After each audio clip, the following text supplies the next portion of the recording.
What's going on, guys? This is Sam, and today Apple released the 4th beta version of iOS 12 to developers. If you're a public beta tester, as always, you should be getting this update relatively soon.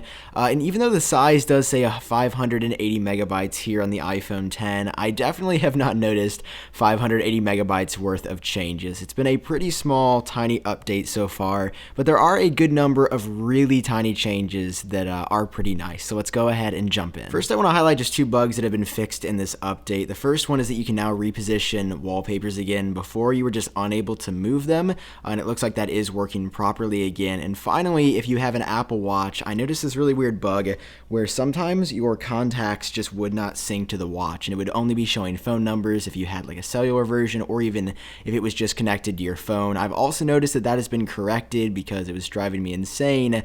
I just had to randomly guess who I was texting from my watch, but in beta 4, I've noticed already the contacts are syncing properly, which is great. Jumping into one of the first changes inside of messages in the activity app, iMessage app, if you swipe up here, Apple added even more little GIFs and stickers in here than there were in beta 3. They introduced a bunch of new ones, I think up to that right there in beta 3, and then a couple of these down here.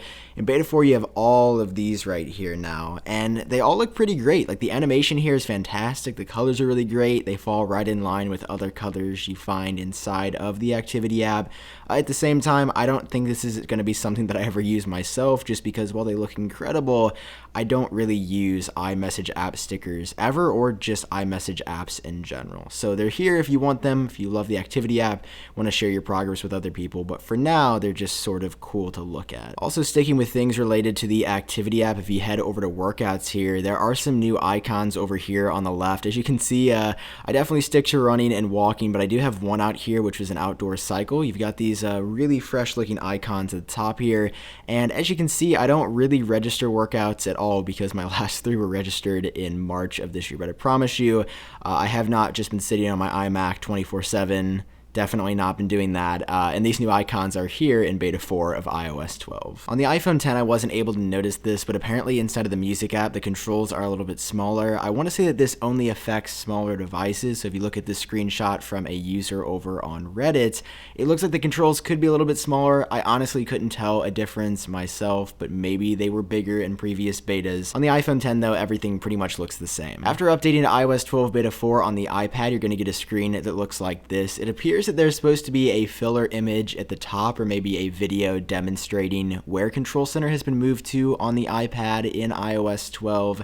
It's completely blank right now, so I feel like that's going to get filled in later, but this screen in general is new, showing you Control Center is in a new location in iOS 12 so that everyone updating isn't confused. Inside of settings in your cellular preferences, there's a new organization method for apps down here under cellular data. They're no longer organized just by name. They're organized by how much data they've used, which makes sense because if you're checking this, you're probably a little bit concerned about data, or you're just interested in what apps are using the most data while you are on cellular. You can enable those apps or toggle them on or off right here if you want them to stop using cellular, but as you can see, it's definitely a little bit glitchy. It pops in and out sometimes, it randomly resprings or reloads almost, so it is a work in progress right now, but they are organized now by data. Inside of Wallet, there is a new icon down here, very subtle. Like I said, this beta is full of really tiny and minuscule changes, but if you tap on that, you can view more details about your card. Before, I think it was an eye icon, now it's just 3 little dots, and you can see those right there. Very tiny change, something that nobody would really ever notice, but it was discovered in this beta. Over in the App Store, when you search for things now, there are new categories that pop up. So rather than just searching for Apple like I did there and having things like, Apple Store, Apple Watch, Apple TV Remote pop up, you can see it says Apple in Developers or Apple Watch Apps and Stories, and if you tap on either of those, it looks like it's still a work in progress. Let me try the Apple in Developers section to see if that works.